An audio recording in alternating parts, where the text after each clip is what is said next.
Hello everyone, welcome back to another video. Today we have our next review, which is of Thunderfang Dragon of Chaos, which retails for $69.99 in the United States. Releases March 1st, but I was able to find this a day early. And yeah, it's a pretty cool set. So I guess the first place we should start is with the side build and the function, which will separate Thunderfang from said side build. So it's very simple. You can see he's chained up here. Can't exactly get that out. However, with our two prismatic blades which come in the set, put them through the left one first because it's lower. Then you put it through the right one. It's very hard to do one-handed. But that will open it up and free Thunderfang. This relates to the story because apparently there's two prismatic blades which free him, and that's sort of the main point of season 3, but we'll have to wait and see until April. But yeah, it's a very simple side build. There's a little bit of like footpath detailing, but there's not much to it. There's this flag banner for Thunderfang, same material as the wings, same color scheme with the purples and the reds. But yeah, it looks really nice. Function's also nice. It's really simple to do. You just literally put it in, take him out, do whatever. Moving on to Thunderfang himself, or herself. We don't actually know if it's a guy or a girl. Yeah. Thunderfang looks really good. Very, very skinny dragon. But like, not to the same level, say, Egot was, where he was like really thin all the way through.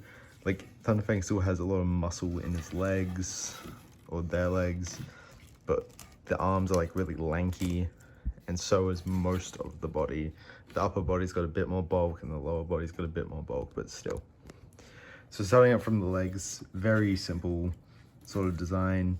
They can move left and right, not so much bending forward, but there's a joint here to move them forward, but it's probably best to have it in this state unless you're trying to do different poses, which I'll do in a minute.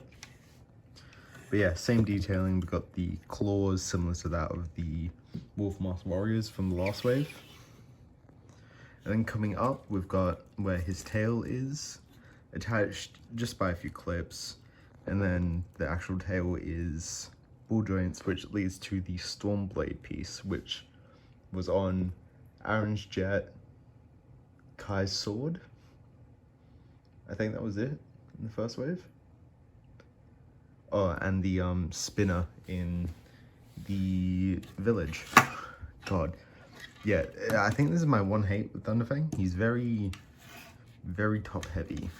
Like, just a small little bump forward and full forward.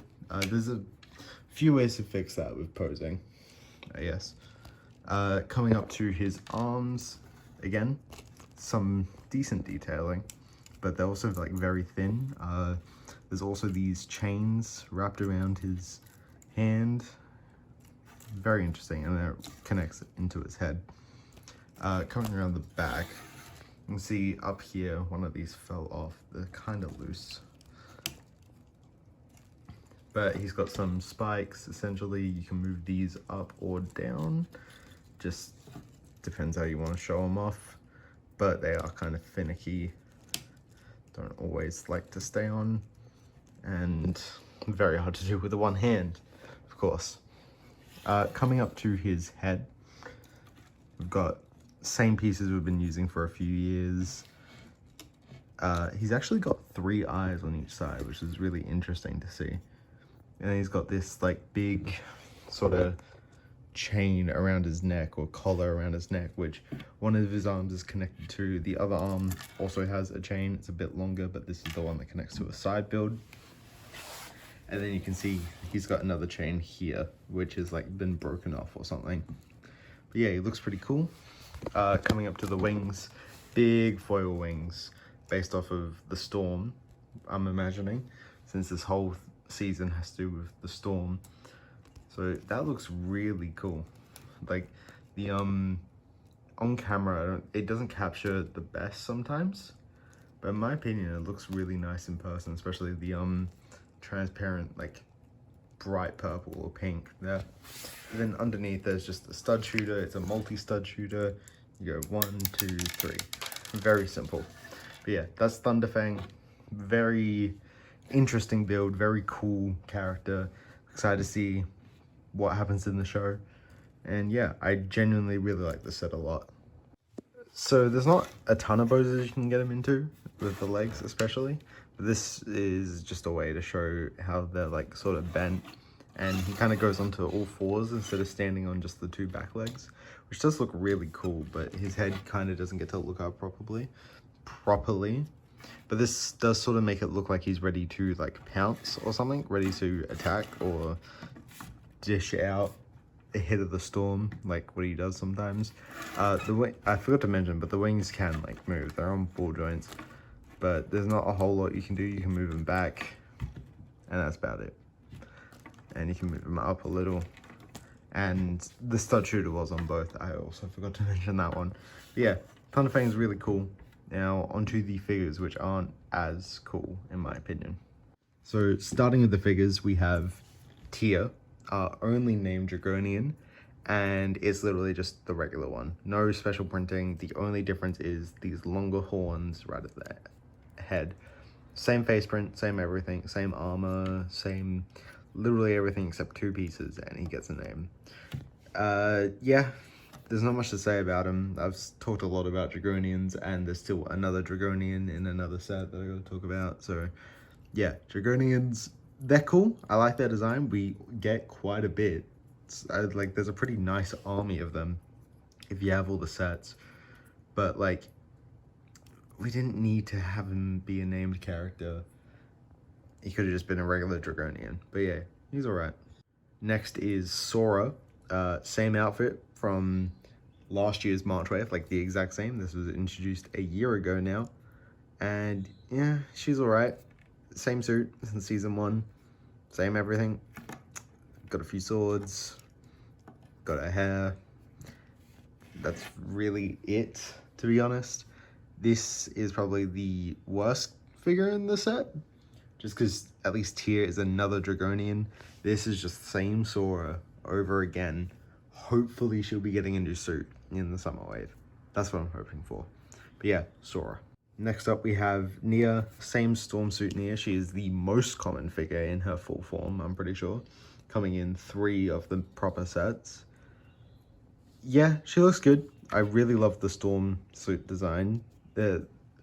Having it since January, I've genuinely started to really like the design of these storm suits. And in one of the most recent trailers, at least Lloyd had wings coming out of it, which means these suits, since they were apparently built to have skydiving stuff, might have wingsuits in them, which is just really cool. I really like these suits. But yeah, this is Nia. I've talked about her twice already. She looks really nice, probably one of my favorites, because I really like the mix of blue and gunmetal gray. But yeah. Next up, we have Lloyd in his storm suit. This only came in 1 set, and he didn't have like the full-on armor or anything. I do like Lloyd's design. I feel like the dark green, like the mix of all the greens is a bit much. I don't know how I feel about the dark green just base color. It just sort of feels a bit awkward at times, especially with the helmet. But yeah, as I was talking about Nia, skydiving suits, yada yada yada. Very cool. I do really like these suits anyways. And it's very nice to get Lloyd with his armor in the full suit. He does also come in the Arc Dragon Focus. He gets his proper sword. So this is sort of a worse figure, but I don't mind. I do like him and he fits with the rest. Next up we have Noct. This is now the cheapest way to get him and the second way to get him. I do really like his design. It's the exact same from the show. Nothing's changed between the 2 sets. And yeah, he just looks really nice. And it's just a nice way to get another version, well, another member of the Forbidden Five. And it means in the 2 proper season 3 March sets, you get all 3 Forbidden Five members so far made into figures. Obviously we're waiting on Kerr and rocks, but they're rumored leaked for the summer wave. So yeah, this is Noct, very simple. You probably can't tell some of the detailing because it's a very dark figure, but it looks really nice and I really like Noct. But yeah, that's Noct. And now the only exclusive figure, technically, by a single part is Aaron.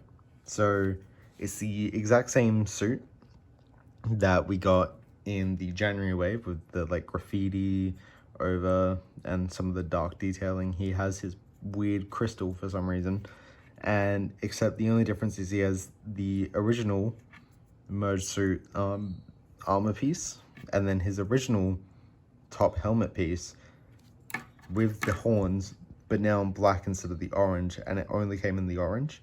So this is an exclusive part. It will most likely come in the summer wave. I don't think Aaron will be getting a new figure. It does depend on how season 3 part 1 ends, because part 2 he could just be back with the ninja normally and get a regular suit. But I do really like this dark Aaron sort of design, and I'm really interested in this crystal. But yeah, probably my favorite figure in this set, and also the only exclusive one. But yeah, pretty cool. So that was Thunderfang, Dragon of Chaos. It is a very cool set. The one I recommend the most to anyone buying from just the March wave. Obviously, the workshops is way above everything else, but that's completely different to the Arc Dragon of Focus and Thunderfang. But yeah, really like Thunderfang. He's a really cool figure, that buildable character essentially. And yeah, figures are alright. Not the worst selection, but we could have had maybe 1 or 2 exclusives that aren't just Aaron with 1 exclusive piece. But yeah, overall, really good set. Recommend this one a ton if anyone's looking to get it. But yeah, thank you all for watching, and I'll see you guys in the next video.